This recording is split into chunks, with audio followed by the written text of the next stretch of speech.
Hello student, welcome to my channel Sarwan lecturer. ये video class 10 science के लिए सबसे ज्यादा इंपॉर्टेंट है। अगर आप 4 अप्रैल को साइंस का पेपर देने वाले हो तो ये वीडियो आप लोग लास्ट तक जरूर देखना, क्योंकि इस वीडियो में हम लोग बहुत सारे दीर्घ-उत्तरीय प्रश्न और जो आपका रासायनिक अभिक्रिया आती है ना कि आप लोगों के बोर्ड एग्जाम में आता है व्रंजक चूर्ण की क्रिया तनु सल्फ्यूरिक अम्ल के साथ, ऐसे कई सारे रिएक्शन हम लोग देखने वाले हैं, यहाँ देख सकते हो। ठीक है, ये वीडियो आपके लिए बहुत ही ज्यादा इंपॉर्टेंट है। वीडियो को लास्ट तक देखना, वीडियो को लाइक कर देना, चैनल पर नया है तो सब्सक्राइब कर लेना। बहुत सारे क्वेश्चंस इस वीडियो में हैं जो क्लास 10 साइंस 2022 बोर्ड एग्जाम के लिए सबसे ज्यादा महत्वपूर्ण है। मतलब ये क्वेश्चंस आपको 100% तैयार ही करके जाना है अगर पेपर देने जाना है, क्योंकि यहां से आपके कई सारे क्वेश्चंस आते हैं। ठीक है, यहां जो मैं आप लोगों को कई सारी अभिक्रियाएं बताने वाला हूं। केमिस्ट्री में आप लोग देखो, केमिस्ट्री में आपके बहुत सारी अभिक्रियाएं आती हैं, यहां आप लोग देख सकते हो।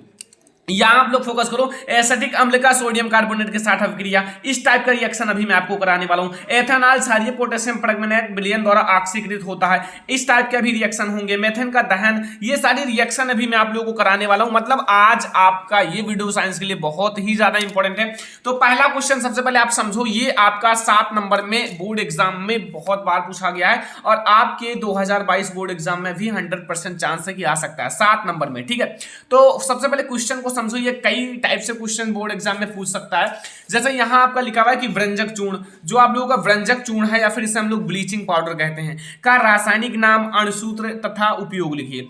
अगर इस टाइप से नहीं पूछेगा तो बोर्ड एग्जाम में या फिर आपसे इस टाइप से पूछ सकता है कि ब्लीचिंग पाउडर का रासायनिक नाम, बनाने की विधि, एक रासायनिक गुण, भौतिक गुण संबंधित समीकरण देते हुए सब कुछ आपको लिखना होगा। तो आप लोग अभी चुटकियों में आपको सारी चीजें समझ में आ जाएगी। जैसे आप लोग पहला चीज समझो, सबसे पहले हम लोग समझेंगे कि ब्लीचिंग पाउडर जो होता है, ब्लीचिंग पाउडर का जो मतलब जिसे हम लोग व्रंजक चूर्ण भी कहते हैं, का रासायनिक नाम सबसे पहले समझो। रासायनिक नाम जो होता है कैल्शियम ऑक्सीक्लोराइड होता है और इसका अणुसूत्र होता है CaO-Cl2। अब यहां से आप दिमाग लगाओ, Ca से आपका क्या होता है कैल्शियम, तो कैल्शियम हो गया। O से आपका ऑक्सीजन होता है तो उसे हम लोग ऑक्सी लिखेंगे और Cl2 से हम लोग क्लोराइड लिखेंगे, यानी कि इसका आपका जो नाम होगा वो कैल्शियम ऑक्सीक्लोराइड। और कैल्शियम ऑक्सीक्लोराइड से आप अणुसूत्र भी याद कर सकते हो। Ca से आपका कैल्शियम हो गया, O से आपका ऑक्सी हो गया और Cl2 से क्लोराइड। ठीक है, तो यहां से आपको समझ में आ गया कि ब्लीचिंग पाउडर का जो आप लोगों का रासायनिक नाम और आपका जो अणुसूत्र होता है वो क्या होता है। ठीक है, बिल्कुल आप लोगों को समझ में आ गया। अब आप लोग देखो बनाने की विधि। बनाने की विधि बहुत ज्यादा आसान है, अगर आप थोड़ा सा माइंड लगाओगे तो आप लोगों को बनाने की विधि बहुत ही अच्छे से समझ में आ जाएगा। सबसे आसान ये आप लोगों को बनाने की विधि है, देख सकते हो। इसमें क्या है, केवल यह सूखे बुझे हुए चूने, जो आप लोगों का सूखा बुझा हुआ चूना पर और आपका क्लोरीन, जो क्लोरीन होता है क्लोरीन की क्रिया द्वारा प्राप्त होता है। मतलब जो आप लोगों का बुझा हुआ चूना है CaOH का होल ट्वाइस, और उसमें अगर आप लोग क्लोरीन से क्रिया कराओगे जो आपका Cl2 होता है क्लोरीन से, तो आपका क्या बन जाएगा CaOCl2। बहुत आसान है ये आप लोगों के लिए, लेकिन बोर्ड एग्जाम के लिए बहुत ही ज्यादा इंपॉर्टेंट है। जैसा मैं आपको यहाँ रिएक्शन के साथ समझाता हूँ। सूखा बुझा हुआ चूना, सूखा बुझा हुआ चूना का फार्मूला क्या लिखोगे, सूखे बुझे हुए चूने का फार्मूला आप लोग लिखो जैसा CaOH का होल ट्वाइस। ठीक है, ये आप लोगों का होल ट्वाइस है OH का, और इसमें आप लोग क्लोरीन से रिएक्शन कराना है, जो आप लोगों को सीधा लिखा हुआ है क्लोरीन प्रवाहित करने पर, क्लोरीन से क्रिया कराने पर। तो Cl2 से आप क्रिया करा लो। जब आप लोग Cl2 से क्रिया कराओगे तो आप लोगों को मिलना क्या है, मिला क्या कि यहां से आपको जो ये सूत्र है इसी को लिख दो। लाइक आप लोगों को क्या प्राप्त करना है, यहां से आपको ब्लीचिंग पाउडर या फिर व्रंजक चूर्ण, तो यहां से ब्लीचिंग पाउडर का फार्मूला आपको याद हो ऐसे लिख दो, और जो बचे उसको आप लास्ट में लिख देना। जो भी बचे आप लास्ट में लिख देना। जैसे यहां से देखो Cl2 तो आपका एडजस्ट हो गया पूरा, यहां Cl2 हो गया, Ca और CaO एक बचा, यहां से 2 O है और 2 H बचा है, यानी कि सीधा सा आपका मतलब क्या है H2O बचा है, पानी। तो यहां से आप लोगों को बनाने की विधि काफी आसानी तरह से समझ में आ गया होगा। क्यों? क्योंकि आप लोगों को क्या करना है, केवल बुझे हुए चूने में आप लोगों को रिएक्शन कराना है क्लोरीन से, और आप जैसे रिएक्शन कराओगे आपका पूरा एक साथ में बन जाएगा क्या, आपका ब्लीचिंग पाउडर या फिर व्रंजक चूर्ण। अब आप लोग समझो यहां से भौतिक गुण, जो आप लोगों का भौतिक गुण है, नंबर फर्स्ट आप लोग भौतिक गुण समझो। नंबर फर्स्ट भौतिक गुण में क्या है कि यह हल्के पीले रंग का चूर्ण है। किस रंग का है, हल्का पीला रंग का चूर्ण है, ध्यान रखना ये हल्के पीले रंग का चूर्ण होता है। दूसरा गुण आप लोग समझो भौतिक गुण है जो बिल्कुल दिखाई देता है, जैसे आपको अगर हल्का पीला है तो आपको ये दिखाई देगा। ठीक है, तो ये आप लोगों को समझ में आया। दूसरा चीज है कि इसका जलीय विलयन जो होता है दुधिया होता है। अगर इसको आप जल में घोलोगे तो इसका जलीय विलयन जो होगा वो किस रंग का होगा, दुधिया होगा। ये आपको समझ में आया। और तीसरा है इसमें से क्लोरीन की गंध आती है। बच्चे बाइटी जब हमने इसमें क्लोरीन से रिएक्शन ही कराया है और ये क्लोरीन से बनता ही है तो फिर क्यों नहीं आएगा, इसमें से क्लोरीन की गंध आएगी ही। तो ये आपका 3 मैंने आप लोगों को भौतिक गुण समझा दिया। क्या समझा दिया, भौतिक गुण जो बोर्ड एग्जाम के लिए मोस्ट इंपोर्टेंट है, मतलब ये गुण आपको तैयार करना है, भौतिक गुण रासायनिक गुण भी साथ में लिखना है, तभी आपको फुल मार्क्स 7 में 7 मार्क्स मिलेगा। तो अब हम लोग देखते हैं रासायनिक गुण। अब आप लोग रासायनिक गुण समझो। रासायनिक गुण बहुत आसान है, लिखा हुआ इसे जल में घोलकर, अगर आप इस चीज को जल में घोलोगे, लाइक आपका व्यंजक चूर्ण है, इसको अगर आप जल में घोलकर क्या करेंगे, गर्म करने पर क्लोरीन गैस निकलती है। ध्यान से समझना, जैसे इसे आप जल में घोलकर गर्म करोगे तो क्लोरीन गैस निकलेगा, यहां सीधा लिखा हुआ है क्लोरीन गैस निकलेगा, और इसका जलीय विलयन दुधिया होता है, और इसका जलीय विलयन दुधिया होता है, जो कि मैंने ऑलरेडी बताया है। अगर आप इसे जल में घोलोगे तो इसका जलीय विलयन दुधिया हो ही जाता है। तो अब आप लोग सोच रहे होंगे इसका हम लोग रिएक्शन कैसे दें, कितना आसान है। जैसे आप लोग सबसे पहले इसका फार्मूला लिख दो, CaO Cl2 कैल्शियम ऑक्सीक्लोराइड, ठीक है। अब आप लोगों को इसका अभिक्रिया किससे कराना है, पानी से, यानी कि जल से, तो H2O से आप अभिक्रिया करा दो, और इसको आप लोगों को गर्म करना है। तो यहां आप लोगों को पता है ना, गर्म करेंगे तो गर्म आप लोग कर दो, ठीक है। जब आप लोग गर्म करोगे तो यहां आप लोगों को मिलेगा क्या, यहां आप लोगों को मिलेगा, जैसे ध्यान से समझना है, यहां से आपको मिलेगा CaOH का होल ट्वाइस एंड प्लस आपका Cl2 मिलेगा। अब आप लोगों को कुछ समझ में आया कि नहीं आया, समझ में आप लोगों को एक बात आया होगा कि ये जो बनाने की विधि है ना, बनाने की विधि, इसी रिएक्शन को उल्टा कर दिया गया। यहाँ जल से अभिक्रिया करा के इस चीज को आगे लिख दिया गया है और इस चीज को यहाँ लिख दिया गया है, देखो ध्यान से यहाँ, ठीक है। इसी रिएक्शन को उल्टा कर दिया गया है। आपका एक रासायनिक गुण यानी कि केमिकल प्रॉपर्टी आपका बन चुका है, कोई दिक्कत नहीं है। फिजिकल केमिकल सारे एक जैसे होते हैं, एक दूसरे से जुड़े होते हैं, केवल आपको माइंड लगाना है, दिमाग लगाना है, आपका सारा क्वेश्चन कंप्लीट हो जाएगा, ठीक है। ये आपका पहला रासायनिक गुण है। दूसरा समझो जो आपका रासायनिक गुण है, यह तनु अम्लों के साथ क्रिया करके क्लोरीन गैस निकालता है, मतलब इसमें क्लोरीन का सबसे बड़ा भूमिका है। अब आप लोग इसको तनु अम्ल के साथ क्रिया कराना है, मतलब क्या है कि इसका आप लोग अम्ल से क्रिया कराओ, चाहे HCl से कराओ, चाहे H2SO4 से कराओ, मतलब अम्ल से कराना है। चाहे आप किससे कराओ, हाइड्रोक्लोरिक अम्ल से कराओ, चाहे आप लोग सल्फ्यूरिक अम्ल से कराओ, जिससे आपको अच्छा लगे, जिससे आपको आसान लगे। जैसे मैं आपको बता दूं, जैसे मैं यहां करा देता हूं आपका, इसका मैं रिएक्शन करा देता हूं CaO का रिएक्शन मैं किससे कराऊंगा, लाइक मैं H2SO4 के साथ करा देता हूं, ठीक है। H2SO4 के साथ करा देता हूं, तो यहां आप लोग ध्यान से समझो, बहुत आसान से समझ में आ जाएगा। यहां Ca जो है वो SO4 के साथ जुड़ जाएगा, यानी कि CaSO4 हो जाएगा, ठीक है। और फिर आप लोगों का यहाँ क्या होगा, यहाँ H2O निकलेगा, H2O, और आपका पता है ना क्लोरीन गैस, पहले ही मैंने बताया कि क्लोरीन गैस निकलेगा, तो ये हो गया हमारा क्लोरीन गैस। ये आपको दो केमिकल रिएक्शन याद रखना है, मतलब दो आपको यहाँ से रासायनिक गुण बिल्कुल तैयार कर लेना है, इसको आपको बिल्कुल तैयार कर लेना है, ठीक है। अगला है उपयोग नंबर फर्स्ट, ऊन को सिकुड़ने से बचाने के लिए जो आप लोगों का व्यंजक चूर्ण होता है या फिर आपका ब्लीचिंग पाउडर होता है, ये ऊन जो होता है ना, ऊन को सिकुड़ने से बचाता है, मतलब अगर इसका आप उपयोग करोगे तो ऊन सिकुड़ने से बचेगा, ठीक है। दूसरा हमारा है क्लोरोफॉर्म बनाने में, जो आपका क्लोरोफॉर्म होता है उसको बनाने में हम लोग किसका प्रयोग करते हैं, CaOCl2 का, यानी कि कैल्शियम ऑक्सीक्लोराइड का, जिसे आप व्यंजक चूर्ण कहते हो। एंड तीसरा हमारा है पेय जल को जीवाणु रहित बनाने में। बच्चा पार्टी, ये जो आपका है ना ऑब्जेक्टिव क्वेश्चन में कई बार आ चुका है, ठीक है। आपका पेय जल को जीवाणु रहित बनाने में क्या प्रयोग किया जाता है, ऑप्शन कई सारे दे देंगे, लेकिन अगर आपको बिल्कुल पता है कि ये गुण जो है ना, ये एक गुण है किसका है, व्यंजक चूर्ण का, तो आप फटाक से मार दो ना व्यंजक चूर्ण सही है, क्या दिक्कत है इसमें, आपको बिल्कुल पता है ना, तो फिर आपको कोई दिक्कत नहीं होगा। लेकिन अगर आप अच्छे से पढ़े नहीं हो तो आप पढ़ डालो, अभी भी आपके पास समय है, आप लोगों के लिए बहुत अच्छी वीडियोज आ रही हैं, तो आप लोग चैनल को सब्सक्राइब करके जुड़ जाओ अभी से, क्योंकि मैं आप लोगों का 2 दिन में आपका साइंस खत्म कर दूंगा, बहुत सारे मैराथन वीडियोज भी आने वाले हैं। तो यहां से आपका पेयजल को जीवाणु रहित बनाने में ये हमारा है तीसरा गुण। तो यहां से आपका जो मतलब व्यंजक चूर्ण है या फिर ब्लीचिंग पाउडर का पूरा टॉपिक समाप्त हो गया। यहां से आपका भौतिक गुण, रासायनिक गुण, बनाने की विधि, उपयोग, सारी चीजें आपको पता चल गया। अब मैं आपको बता दूं, इससे पहले वाली वीडियो में मैंने आप लोगों को क्या पढ़ाया था, बेकिंग सोडा। अब अगर आप बेकिंग सोडा के बारे में नहीं जानते हो तो जान लेना, क्योंकि इन दोनों क्वेश्चन में से एक क्वेश्चन 7 मार्क्स का आएगा, तो आएगा, याद रखना। या फिर आपके जो महत्वपूर्ण अभिक्रिया होती है ना, अभी आपको बता रहा हूं कि अभिक्रिया, वो भी आपका आता है 7 नंबर में, 7 अभिक्रियाएं दे देगा और कहेगा इसको करो, और आपको 7 मार्क्स तुरंत दे दिया जाएगा, ठीक है। तो ये आपको सबसे पहले मैंने आपको समझा दिया।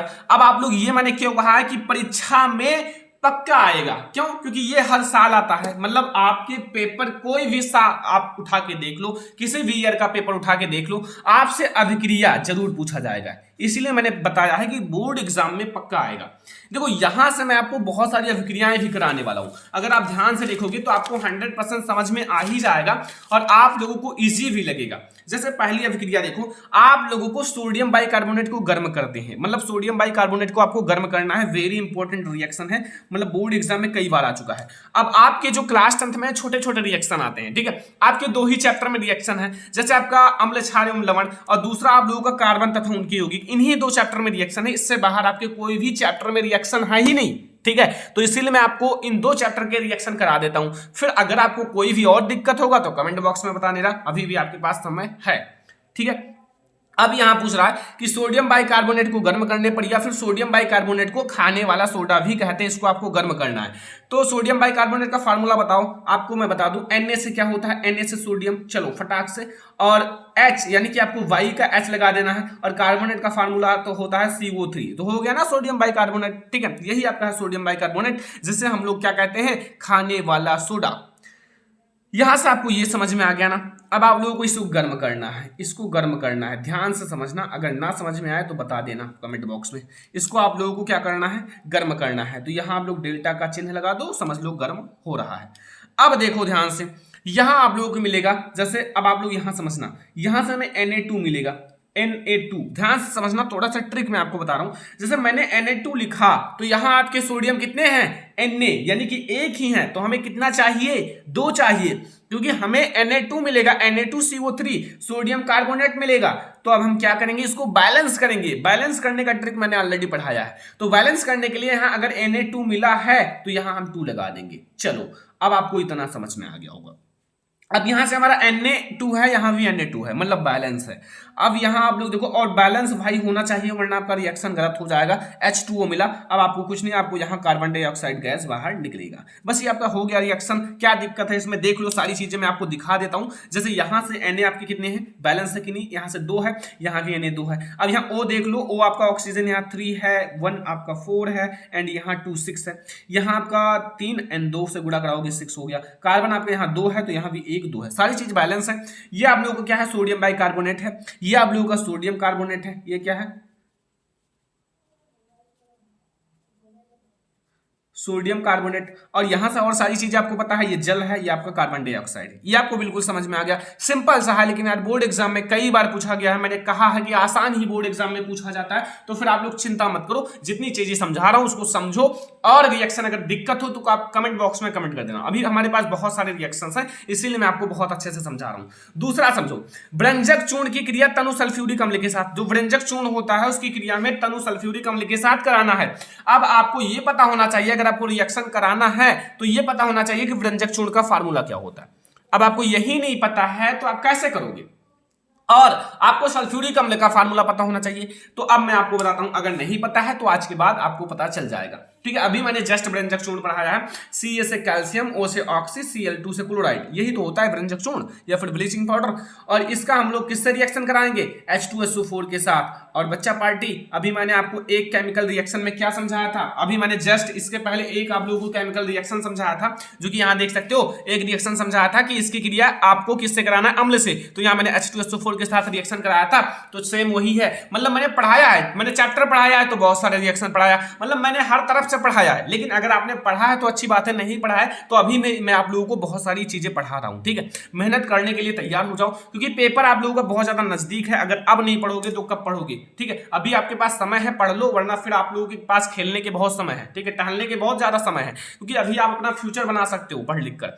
तो यहां आप लोग देखो, यहां आपका मिलेगा, यहां से Ca और यहां से SO4 इसके साथ जुड़ जाएगा, CaSO4 हो गया, ठीक है। एंड आप लोगों का पानी यानी कि जल निकल जाएगा। और आपको मैंने बताया है कि इसमें क्लोरीन होता है, तो क्लोरीन की गंध आती है, तो इसलिए आप लोगों का क्लोरीन बाहर निकल जाएगा। ये आप लोगों का क्लोरीन है, ठीक है। तो ये आप लोगों को रिएक्शन काफी आसानी से समझ में आ रहा होगा, बहुत अच्छे से। देखो मैंने किया क्या है, इसमें केवल कुछ नहीं किया, यहां से कैल्शियम को SO4 के साथ जोड़ दिया, और कैल्शियम हमने SO4 के साथ जोड़कर बस हमने क्या किया, क्लोरीन निकाल दिया और जल निकाल दिया, बस हो गया, सारी चीजें कंप्लीट। तो ये हमारा दूसरा नंबर रिएक्शन है जो कि भाई काफी ज्यादा इंपॉर्टेंट है और आई होप कि आपको समझ में भी बहुत अच्छे से आ रहा होगा। ठीक है, अब अगला रिएक्शन हम लोग देखते हैं जो कि बहुत ही ज्यादा इंपॉर्टेंट है। यहाँ आप लोग देख सकते हो, आपके पेपर में कई बार आया हुआ है कि एथेनॉल, जो एथेनॉल है, एथेनॉल का क्षारीय पोटेशियम परमैंगनेट, ठीक है, क्षारीय पोटेशियम परमैंगनेट से क्रिया कराई जाती है। जो एथेनॉल है, एथेनॉल की क्रिया आपसे किससे कराना है? क्षारीय पोटेशियम परमैंगनेट से क्रिया कराई जाती है। अब एक बात समझना, ये आपकी जो क्षारीय पोटेशियम परमैंगनेट है ये आपका एक उत्प्रेरक है, ठीक है, और इसको हम लोगों को ऑक्सीजन से रिएक्शन कराना है, ना जाता ऑक्सीजन से नहीं, ऑक्सीजन से। ठीक है, आप समझो मैं क्या कहना चाहता हूं। इसका रिएक्शन थोड़ा अलग है, लेकिन बच्चे समझते हैं कि इसी से रिएक्शन कराना है। नहीं, ये आप लोग भूल कर ही मत करना। देखो एथेनॉल, एथेनॉल का फार्मूला आपका क्या होता है? एथेनॉल का फार्मूला होता है CH3CH2CH3CH2OH। ठीक है, ये आप लोगों का होता है एथेनॉल का फार्मूला। अब आप लोग समझो यहां मैं क्या कहना चाहता हूं। इसमें आप लोगों को किससे रिएक्शन कराना है? 2 ऑक्सीजन से। ये आप लोगों को इस टाइप से, और ये जो आप लोगों का लिखा है ना, मतलब ये क्षारीय पोटेशियम परमैंगनेट है, ये चीज आपको क्या करना है? ये आपको उत्प्रेरक है, ये आप लोगों का क्षारीय लिख देना, और पोटेशियम का फार्मूला होता है K, और Mn से हो गया आपका मैग्नेट, और O4 आप लोग कर देना। ये हो गया पूरा आपका क्या? क्षारीय पोटेशियम परमैंगनेट। और इसका आप लोग रिएक्शन कराओगे तो आप लोगों को मिलेगा क्या? यहां से आप लोग CH3 ले लो, ठीक है, CH3 ध्यान से समझना, थोड़ा सा मैं आप लोगों को समझा देता हूं। यहां पर से CH3 और COOH, ये आपका क्या? एसिटिक अम्ल मिलेगा, एसिटिक अम्ल। देखो O मैंने यहां से 2 ले लिया, यहां से 1 O ले लिया, ठीक है, और फिर आप लोगों का मिलेगा केवल H2O, पानी आपका बच जाएगा। ये है आपका रिएक्शन। मतलब आपको पानी बाहर निकाल के जो भी बचे उसके एक में सीमेंट लो, पूरा ले लो। मतलब आपको कहने का मतलब है कि यहां से एसिटिक अम्ल बनेगा और यहां से वाटर आपका बाहर निकल जाएगा। और इंपॉर्टेंट रिएक्शन है, मैं आप लोगों को जितना करा रहा हूं ना, आप लोग बिल्कुल याद कर लेना, बार बार कोशिश करना। 1 घंटे अगर आप रिएक्शन को देखो, एक नहीं, आप ज्यादा से ज्यादा आधा घंटा दोगे तो आपका सारा रिएक्शन कंप्लीट हो जाएगा, और आधा घंटा आप न्यूमेरिकल को दे दो। जो न्यूमेरिकल्स हैं, जो मैंने कल काफी बड़ा एंड मैराथन वीडियो न्यूमेरिकल का दिया था, अभी आपके और सारे न्यूमेरिकल्स की वीडियो आने वाली है, तो आप लोग चिंता मत करो, सारी चीजें मैं आपको पढ़ाने वाला हूं। ठीक है, केवल आप लोग पढ़ने के लिए तैयार रहो, जो जो चीजें मैं आपको प्रोवाइड कर रहा हूं उसको पढ़ो ध्यान से। अगला देखो, ये बहुत ज्यादा इंपॉर्टेंट रिएक्शन है, मतलब रिकॉर्ड तोड़ चुका है बोर्ड एग्जाम में आने का। एसिटिक अम्ल से मेथेन, केवल रासायनिक समीकरण देना है, कुछ लिखना नहीं है, केवल रासायनिक समीकरण देकर आपको समझा देना है। क्या बनाना है? एसिटिक अम्ल से मेथेन। एसिटिक अम्ल आपका ये फार्मूला है, ठीक है, और एसिटिक अम्ल से आपको मेथेन कैसे बनाओगे, थोड़ा सा आपका हार्ड है, लेकिन अगर आप समझोगे तो भाई इजी लगेगा। एसिटिक अम्ल का फार्मूला होता है CH3COOH, ये हमारा एसिटिक अम्ल है, और इसका रिएक्शन हम लोग कराएंगे NaOH के साथ। ठीक है, ध्यान से समझना, NaOH के साथ। अब जब इसका रिएक्शन NaOH के साथ कराओगे तो फिर आपको मिलेगा क्या? यहां से CH3 आपका है, CH3 ले लो, एंड यहां से COO है, साथ में ले लेना, COO, यानी कि CH3COO, और यहां से Na है, Na आप साथ में ले लेना। ठीक है, ये हमारा हो गया, एंड प्लस आप लोगों का पानी, यानी कि H2O बाहर निकल जाएगा। अभी हमें क्या? मेथेन नहीं मिला ना, हमें तो मेथेन प्राप्त करना था, लेकिन मेथेन मिला ही नहीं। तो अब आप लोग फिर से इसका रिएक्शन कराओ, फिर से आप लोग इसका रिएक्शन कराओ। ठीक है, CH3COO Na का, ये आप लोगों का नाम मैं आपको भी बता देता हूं सारे का। यहां से आप लोगों का NaOH आप लोगों का फिर से रिएक्शन कराओगे, और आपका थोड़ा सा उत्प्रेरक भी आपकी लेना पड़ेगा। आप लोगों का CaO, यानी कि आप लोगों को लेना है, और यहां से गर्म करने पर यहां से कैल्शियम और ऑक्साइड, यानी कि कैल्शियम ऑक्साइड लेना है। फिर आप लोगों को यहां से CH4 मिल जाएगा, मेथेन, और जो बचे उसको आप बाहर निकाल दो। लाइक हमारा Na2 है, यहाँ से Na है, यहाँ से Na है, तो प्लस आपका Na2 मिल जाएगा, एंड आप लोगों का यहाँ से C है ना, एक C है, C मिल जाएगा, और यहाँ से O3 है तो O3 मिल जाएगा। बस यही आपका हो गया रिएक्शन। अभी आप लोगों का मेथेन मिल गया ना, यही हमें मेथेन मिलना था, जो कि मिल गया।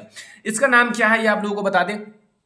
देखो Na से होता है सोडियम, और CH3COO से होता है एसीटेट, सोडियम एसीटेट। ये हमें मेथेन मिल गया, ये हमारा सोडियम एसीटेट ही है। ये सोडियम हाइड्रोक्साइड है, ये आपका एसिटिक अम्ल है, ये आप लोगों का सोडियम कार्बोनेट है। तो यहां से आपको चौथा रिएक्शन भी बहुत ही अच्छे से समझ में आ गया होगा, कोई दिक्कत नहीं होगा, आप लोगों को बहुत अच्छे से समझ में आ गया होगा। अब एक रिएक्शन देखो, ये बोर्ड एग्जाम में भाई कई बार आ चुका है, इसलिए मैं आप लोगों को इसको थोड़ा सा डिटेल में समझाऊंगा। ठीक है, यहां आप लोग इसको समझो, इसको आप लोगों को रिएक्शन कराना है कई सारी चीजों से। एथिल अल्कोहल का आप लोगों को रिएक्शन कराना है 3 चीजों से। देखो, एथिल अल्कोहल का निम्न के साथ क्रिया कराइए। नंबर फर्स्ट, NH3 के साथ, Cl2 के साथ, एंड PCl5 के साथ। ये आपके बोर्ड एग्जाम में कभी कभी 7 मार्क्स का भी पूछ लेता है। तो इसलिए आप लोग थोड़ा सा ध्यान से देखना, क्योंकि ये क्वेश्चन आपकी बोर्ड एग्जाम के लिए इंपॉर्टेंट है। देखो आपको क्या करना है, आप लोगों को पहला जब आप लोग इसका किससे कराओगे, NH3 के साथ, ठीक है।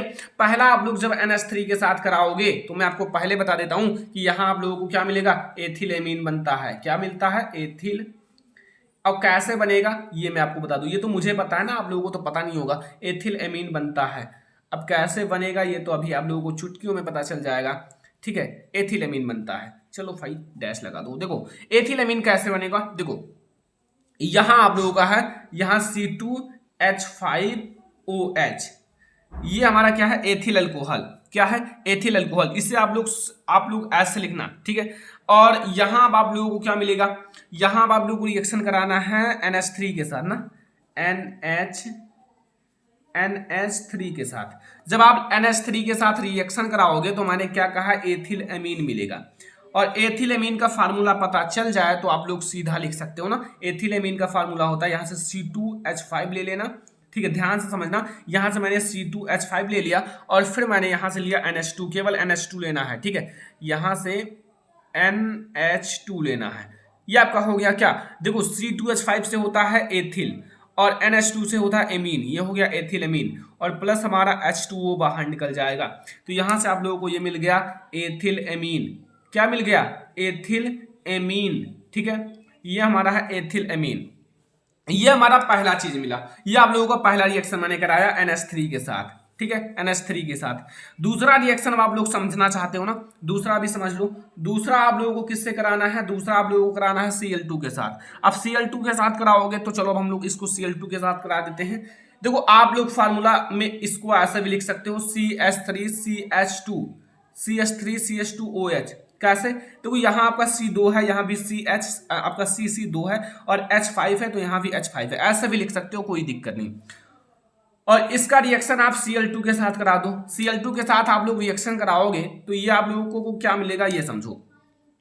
ये आप लोगों को मिलेगा CH3CHO प्लस 2HCl, ठीक है। अब आपको ये नहीं पता कि हमें क्या मिलेगा, तो आप लोग देखो यहां मुझे पता था कि एथिलअमीन मिलेगा। अब यहां हमें मिलेगा जो, वो क्या मिलेगा वो अभी आपको नहीं पता है, अभी आपको पता चल जाएगा। वो हमें मिलेगा ट्राइक्लोरोएल्डिहाइड, या फिर आप इसे क्लोरल कह सकते हो, क्लोरल, ठीक है। तो यहां आप लोगों का ये अभी हमें ट्राइक्लोरोएल्डिहाइड नहीं मिला, ये हमें क्या मिला है, ये आप लोगों का CHO ग्रुप है, यानी कि आप लोगों का एसिटाल्डिहाइड मिला है, ठीक है। तो यहां मैं आप लोगों को लिख देता हूं एसिटाल्डिहाइड। देखो भाई केमिस्ट्री है, आसान नहीं होता कोई भी चीजें, रिएक्शन तो इसमें थोड़ा सा हार्ड ही होता है। ये आप लोगों का 3HCl मिलेगा, क्यों, क्योंकि बच्चा पार्टी यहाँ आप लोगों का नहीं, आप लोगों का हाँ 2HCl रहेगा, कोई दिक्कत नहीं, 2HCl है, ठीक है। अभी हमें ये रिएक्शन पूरा नहीं हुआ है, अभी हमें इसको एक बार और कराना होगा। लाइक हमारा जो ये मिला है ना, इस चीज को एसिटाल्डिहाइड को, CH3CHO, इसका रिएक्शन हमें Cl2 के साथ कराना है, लेकिन यहां आप लोगों को 3Cl2 रहेगा। मैंने कहा ये थोड़ा सा हार्ड है, इसलिए आप लोग ध्यान से समझना। तो यहां आप लोगों को मिलेगा CCl3CCl3CHO प्लस 3HCl। बस हमारा ये रिएक्शन पूर्ण हो गया। अब थोड़ा सा आप लोगों को हार्ड लगा होगा, लेकिन अगर आप लोगों को हार्ड लगा हो तो भाई कोई दिक्कत नहीं, आप लोग थोड़ा सा प्रैक्टिस कर लेना, फिर आप लोगों का सारा कंप्लीट हो जाएगा। ये हमारा देखो ट्राई, यहाँ से 3 है ना क्लोरो, तो इसलिए ट्राई क्लोरो लिखा गया है। और आप लोगों का वही चीजें हैं, ठीक है, एसिटाल्डिहाइड, फिर लास्ट में आप लिख देना, ठीक है, एसिटाल्डिहाइड, ठीक है, या फिर आप लोग लास्ट में लिख देना क्लोरल। ये हमारा रिएक्शन हो गया। मतलब ये चीज आपका थोड़ा सा हार्ड है, क्लोरीन के साथ रिएक्शन, ये तो बहुत आसान है। अब PCl5 के साथ रिएक्शन कराना है। PCl5 के साथ अगर आप रिएक्शन कराओगे ना, तीसरा हमारा है PCl5 के साथ कराओगे, तो PCl5 के साथ चलो करा दे। यहाँ आपको CH2 मतलब C2H5OH, ठीक है, इस टाइप से लिखना है। और इसका आप लोगों को PCl5 के साथ रिएक्शन कराना है, PCl5 के साथ। जब आप इसका रिएक्शन PCl5 के साथ कराओगे तो यहाँ आप लोगों को मिलेगा C2H5Cl और प्लस POCl3 और प्लस आप लोगों को HCl मिलेगा। HCl मतलब तीनों में Cl की भागीदारी है, इसमें Cl है, इसमें Cl3 है, इसमें Cl है, और इसका नाम है, ये C2H5 है एथिल, ठीक है, एथिल, ध्यान से समझना।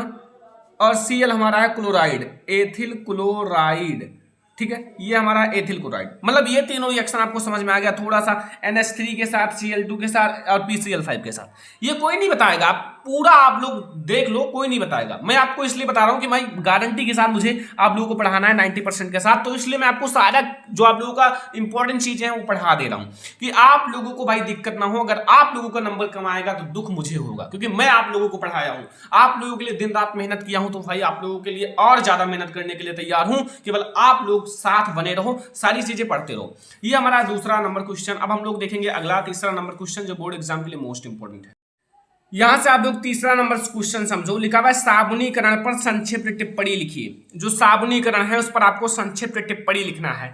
तो बहुत आसान है, लेकिन ये टिप्पणी लिखने के लिए बहुत बार पूछा गया है, ठीक है, इसलिए मैंने वेरी इंपॉर्टेंट लिखा है। कई बार पूछा गया साबुनीकरण पर टिप्पणी करो, एस्टरीकरण पर टिप्पणी करो, ऑक्सीकरण पर टिप्पणी करो, प्रतिस्थापन अभिक्रिया पर टिप्पणी करो। तो ऐसे में मैंने कई सारी चीजें पढ़ाया, सारी चीजें पढ़ाया है। तो सबसे पहले हम लोग समझेंगे साबुनीकरण के बारे में। तो देखो, उच्च अणुभार वाले, उच्च अणुभार जिनका अणुभार क्या हो, उच्च हो, वाले मोनोकार्बोक्सिलिक अम्ल, क्या है, मोनोकार्बोक्सिलिक अम्लों के सोडियम तथा पोटेशियम लवण, जो सोडियम तथा पोटेशियम लवण क्या कहलाते हैं, साबुन कहलाते हैं। और ये तेलों और वसाओं के तनु NaOH या KOH द्वारा जल अपघटन से प्राप्त किया जाता है। इस क्रिया को साबुनीकरण कहते हैं। मतलब साबुनीकरण की क्रिया एक बहुत आसान सी रिएक्शन है, लेकिन रिएक्शन आपके लिए हार्ड है। देखो, उच्च अणुभार वाले मोनोकार्बोक्सिलिक अम्लों के सोडियम तथा पोटेशियम लवण साबुन कहलाते हैं, और ये तेलों और वसाओं के तनु NaOH या KOH द्वारा जल अपघटन से प्राप्त किया जाता है। इसी क्रिया को साबुनीकरण कहते हैं। थोड़ा सा रिएक्शन पे ध्यान देना, फिर आपका सारी चीजें कंप्लीट हो जाएगा। साबुन बनाने की रासायनिक अभिक्रिया यानी कि साबुनीकरण, मेन तो आपका रिएक्शन है। तो आप लोग रिएक्शन में थोड़ा सा ध्यान देना, ये थोड़ा सा हार्ड रिएक्शन हो सकता है आप लोगों के मतलब हिसाब से, क्योंकि इतना हार्ड आप लोगों को मैंने पढ़ाया है वैसे कई बार। CH2O C17H35, ये आप लोगों को समझ में आया। फिर आप लोगों को सिंगल बॉन्ड लगाना है।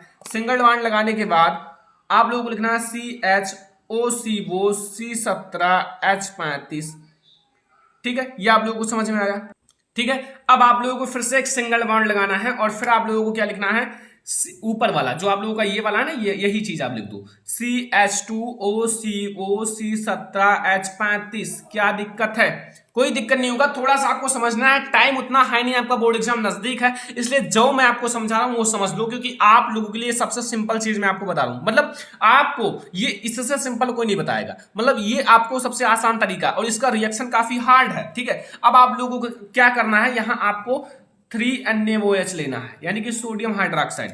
अब आप लोग जब 3NaOH लोगे तो आप लोगों को सबसे पहले मिलेगा एक ग्लिसरॉल। ग्लिसरॉल का फार्मूला अगर आपको पता है तब तो आप तुरंत लिख सकते हो। देखो, CH2OH, यहां से मैंने CH2 ले लिया और यहां से OH ले लिया, यहां 3 OH हैं। फिर आप सिंगल बॉन्ड लगाओ CHOH, एंड अब आप लोगों को सिंगल बॉन्ड CH2OH, मतलब यहां से आपका हो गया, और यहां से आपको प्लस लगाना है 3 C17H35 एंड COONA। ये हमारा है साबुन। क्या है, साबुन। नाम में थोड़ा सा लिख देता हूं, नाम तो चेंज होगा ना। ये हमारा है ग्लिसरॉल। क्या है, ग्लिसरॉल, ग्लिसरॉल है। ये हमारा क्या है, ये थोड़ा सा समझना, ये हमारा Na से है सोडियम, सोडियम Na से सोडियम। देखो भाई, रासायनिक नाम चेंज होता है, साबुन तो एक सिंपल सा नाम है, ठीक है। ये हमारा क्या है, सोडियम। और फिर आप लोगों को लिखना है सिट्रेट, या फिर इसको आप साबुन कह सकते हो। ये हमारा है ट्राई, आपका सिटेरिन। क्या है, ट्राई सिटेरिन। और ये आपको पता है NaOH आपका क्या है, सोडियम हाइड्रोक्साइड। तो ये आपका हो गया साबुनीकरण पर टिप्पणी। अगर आपको साबुनीकरण पर टिप्पणी लिखने के लिए आ जाए तो ऐसा लिख देना। और मैं आपको एक साथ में एक इंपॉर्टेंट और क्वेश्चन बता देता हूं, मिसेल का क्रिया, यानी कि मिसेल पर संक्षिप्त टिप्पणी लिखिए। और मैंने आपको जब मॉडल पेपर पढ़ा रहा था तो उसमें पूरा कराया था, मिसेल पर संक्षिप्त टिप्पणी या फिर साबुन की सफाई की क्रिया। इसको भी आप आज ही कंप्लीट कर लेना घर पर, कोई दिक्कत है नहीं। ये आपके बोर्ड एग्जाम में आ सकता है, या फिर ये आपके बोर्ड एग्जाम में आ सकता है। अगला देखो ये वाला क्वेश्चन, देखो ये वाला आप लोग क्वेश्चन समझना, ये भी आपके बोर्ड एग्जाम के लिए मोस्ट इंपोर्टेंट लॉन्ग क्वेश्चन में 7 नंबर में कई बार पूछा गया है। मतलब बायोलॉजी का एक बहुत ज्यादा इंपॉर्टेंट क्वेश्चन है, और मैं आप लोगों को इससे पहले कई सारे बायोलॉजी के पाचन तंत्र, श्वसन तंत्र, इन सारी को पढ़ाया है, तो उसको भी आप लोग थोड़ा पढ़ लेना। लेकिन ये वाला क्वेश्चन बोर्ड एग्जाम के लिए और भी ज्यादा इंपॉर्टेंट है।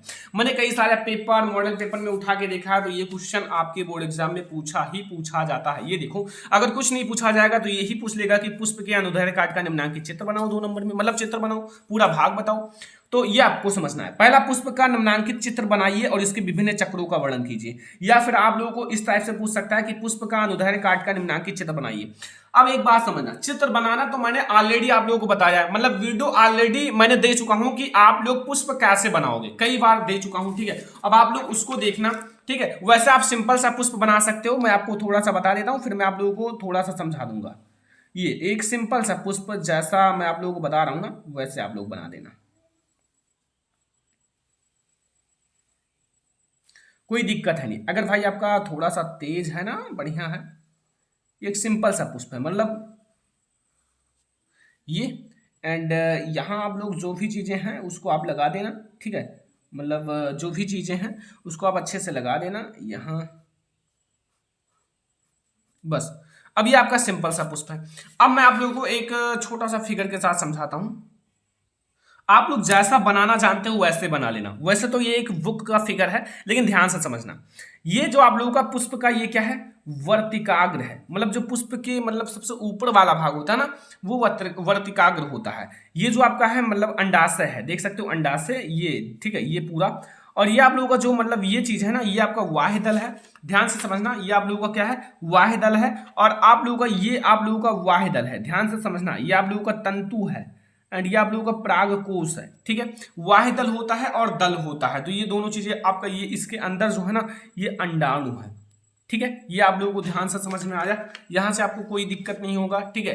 आप लोगों के लिए एक फिगर है, लेकिन फिगर आप लोग बनाना सीख लेना। मैंने ऑलरेडी बताया है कि पुष्प का चित्र कैसे बनाई बाय सरमन लेक्चरर। अब सबसे ज्यादा इंपॉर्टेंट इसमें क्या है ये समझो। सबसे ज्यादा इंपॉर्टेंट है कि ये आप लोगों के जो भाग हैं, 4 भाग है पुष्प के, वो चीज सबसे ज्यादा इंपॉर्टेंट है। बच्चे उसमें दिक्कत करते हैं, वैसे तो सारी चीजें आपको आएगा, लेकिन ये इसमें दिक्कत हो जाता है बच्चों को, ठीक है। ये आप लोगों को देखो, यहां से आप लोगों का जो मतलब इसमें आप लोग फिगर में समझो, दल वाह दल, इस प्रकार से आप बना दोगे तो आप लोगों का सारा चीजें हो जाएगा। तो सबसे पहले आप यहां लिख देना कि आवृत बीजी पौधों में नर तथा मादा जननांग पुष्प में स्थित होते हैं। नर तथा मादा जननांग पुष्प को रूपांतरित शाखा कहते हैं, रूपांतरित शाखा कहते हैं, और इसमें निम्नलिखित 4 चक्र होते हैं। पहला आपका वाहिदल है। वाहिदल में जैसा आप लोग देखो, जो हरे रंग की आपकी पत्ती होती है, वाहिदल जो आप लोगों का हरे रंग की पत्ती होती है, मतलब कहने का मतलब क्या है, जो आप लोगों का वाहिदल ये है, ये चीज, ये जो हरे रंग की पत्ती होती है, ठीक है, ये। एंड आप लोगों का, फिर आप लोगों का क्या है, वाहिदल हरे रंग की पत्ती सादृश्य रचनाओं का चक्र है, जो पुष्प के भीतरी चक्रों की रक्षा करता है। ये जो होता है ना, पुष्प के भीतरी चक्रों की रक्षा करता है, जो अंदर के मतलब है ना, उनकी रक्षा करता है, ठीक है। अगला देखो, आपका ये है दल, ये रंगीन होते हैं तथा परागण की क्रिया के लिए कीटों को आकर्षित करते हैं। ये जो आप लोगों का मतलब लाल कलर का होता है, अड़हल है ये, तो ये आप लोगों का जो होता है ना, लाल रंग का होता है, आकर्षित, मतलब इससे आपका मतलब पुष्प काफी सुंदर लगता है। तो ये आप लोगों को समझ में आया, कितना शॉर्टकट है ये, आप लोग ऐसा ही लिखना, मतलब बहुत आसान तरीका है। ये रंगीन होते हैं तथा परागण की क्रिया के लिए कीटों को अपनी तरफ आकर्षित करते हैं। अगला है आप लोगों का पुमंग, ठीक है, पुमंग को समझो, या फिर नर जननांग, आपका नर जनन अंग है। इसका प्रत्येक इकाई को पुंकेसर कहते हैं। इसके जो प्रत्येक इकाई होते हैं इस टाइप से आपके लगे होते हैं, ऐसे लगे होते हैं, मतलब ठीक है। इसके प्रत्येक इकाई को क्या कहते हैं, पुंकेसर कहते हैं। ऐसे कई सारे लगे होते हैं, ठीक है। तो इसके प्रत्येक इकाई को पुंकेसर कहते हैं। पुंकेसर का अगला फूला हुआ भाग परागकोश कहलाता है। ये जो फूला हुआ भाग होता है ना, परागकोश कहलाता है, ठीक है, परागकोश कहलाता है। परागकोश के अंदर नर युग्मक या फिर परागकण होता है। परागकण एक सूत्री तथा नर केंद्रक होता है, ठीक है। जो मैं आपको बता रहा हूं ये आप बिल्कुल समझ लो। 4 चक्र, और फिगर आपको नहीं बनाना आता तो देख लेना, मैंने पढ़ाया है, उनके सारे भागों को बताया है, ठीक है। वैसे ये सबसे आसान तरीका है जो मैं आपको बता रहा हूँ। बोर्ड एग्जाम इतना ज्यादा नजदीक है, तो फिर जो मैं आपको पढ़ा रहा हूँ उसको पढ़ो, जैसा मैं आपको बता रहा हूँ ऐसे आप लोग बना के आना, एक भी नंबर नहीं कटेगा। इन सब में आपको फुल मार्क्स मिलेगा, क्योंकि ये सबसे आसान तरीका है, और इससे आपको एग्जामिनर को बहुत अच्छे से समझ में आ जाएगा। ये सबसे सटीक तरीका है। अब ये नहीं कि आपका 2 नंबर में क्वेश्चन आया 5 पेज लिख दो, आपका 4 नंबर में क्वेश्चन आया, आप मतलब भाई सीमित में लिखो, आपके पास समय कम रहेगा बोर्ड एग्जाम में। जितना मैं आपको बता रहा हूँ 4 नंबर में, 6 नंबर में, 7 नंबर में आए इतना लिख देना, आपको फिगर भी साथ में बना देना है। इसकी प्रत्येक इकाई को, मतलब आपका जायांग या फिर मादा जनांग है, इसकी प्रत्येक इकाई को अंडप या फिर कार्पेल कहते हैं, ठीक है। एंड यहाँ पे आप लोगों का कार्पेल का निचला हुआ भाग आप लोगों का अंडाशय होता है, और जिसमें बीजांड होता है। बीजांड में मादा युग्मक का अंड बनता है और बीजांड से ही बीज बनता है, बीजांड से बीज बनता है। और ठीक है, ये आप लोगों का हो गया चारों भाग, आपका नर जननांग, मादा जननांग, वाह दल, दल सारी चीजें हो गया। यहां से आपको बिल्कुल समझ में आ गया होगा, ये चीज हमारा बायोलॉजी का बहुत ज्यादा इंपॉर्टेंट टॉपिक है। तो चलो अब हम लोग अगला क्वेश्चन देखते हैं। ये फिजिक्स का एक बहुत ज्यादा इंपॉर्टेंट क्वेश्चन है। मैंने पहले ही आप लोगों को विद्युत मोटर का निम्नांकित चित्र उत्तर बना के बहुत अच्छे से समझाया है। अगर आप वीडियो देखे होंगे मॉडल पेपर का सॉल्यूशन या फिर इंपॉर्टेंट लॉन्ग क्वेश्चन, तो उसमें मैंने आप लोगों को विद्युत मोटर को बहुत अच्छे से समझाया।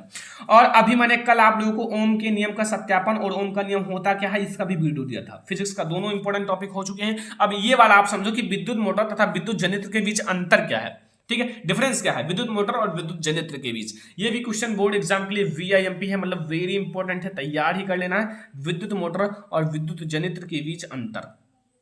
सबसे पहले एक तरफ आप विद्युत मोटर हेडिंग डाल देना, एक तरफ विद्युत जनित्र। तो सबसे पहले आप पहला देखना कि विद्युत मोटर जो होता है वैद्युत हो या फिर विद्युत हो, दोनों एक ही है। वैद्युत मोटर विद्युत ऊर्जा को यांत्रिक ऊर्जा में बदलता है, जो विद्युत ऊर्जा होता है उसको यांत्रिक ऊर्जा में बदलता है। लेकिन जो आपका विद्युत जनित्र होता है, यह यांत्रिक ऊर्जा, जो आप लोगों का मतलब यांत्रिक ऊर्जा को किस में बदलता है, वैद्युत ऊर्जा में। उल्टा होता है, ये वैद्युत ऊर्जा को यांत्रिक ऊर्जा में, ये भैया यांत्रिक ऊर्जा को वैद्युत ऊर्जा में बदलते हैं, ठीक है। तो ये याद रखना। दूसरा समझो कि चुंबकीय क्षेत्र में रखी कुंडली में विद्युत धारा प्रवाहित करने पर कुंडली पर एक बलयुग्म कार्य करता है। मतलब अगर आप विद्युत मोटर जो है उसको आप चुंबकीय क्षेत्र में रखी कुंडली पर अगर आप विद्युत धारा प्रवाहित करोगे तो एक बलयुग्म कार्य करने लगता है। लेकिन अगर इसमें देखा जाए तो जब किसी बंद चुंबकीय कुंडली को चुंबकीय क्षेत्र में तेजी से घुमाया जाता है तो उसमें गुजरने वाले चुंबकीय फ्लक्स में परिवर्तन होता है, मतलब चुंबकीय फ्लक्स में परिवर्तन होता है, ठीक है। तीसरा आप लोग अंतर समझो कि विद्युत मोटर की दिशा फ्लेमिंग के बाएं हाथ के नियम यानी कि फ्लेमिंग्स लेफ्ट हैंड साइड पर कार्य करता है। लेकिन विद्युत जनित्र जो होता है यह आप लोगों का फ्लेमिंग के दाएं हाथ यानी कि फ्लेमिंग के राइट हैंड साइड पर कार्य करता है, ठीक है। बुक में आप लोग देख लेना, बिल्कुल सही है। और यह आप लोगों का तीन आप लोगों का मोस्ट अंतर है, इससे बाहर आप लोगों को नहीं लिखना है। तो ये है आज का हमारा सबसे इंपॉर्टेंट वीडियो। आप लोगों को जितना क्वेश्चन, जितना रिएक्शन कराया गया है, इन सबको आपसे रिक्वेस्ट है कि तैयार ही कर लेना। 4 अप्रैल को जो आप लोगों का साइंस का पेपर होने वाला है ना, यहां से बहुत सारे क्वेश्चंस फंसेंगे, आपके बहुत सारे क्वेश्चंस आएंगे।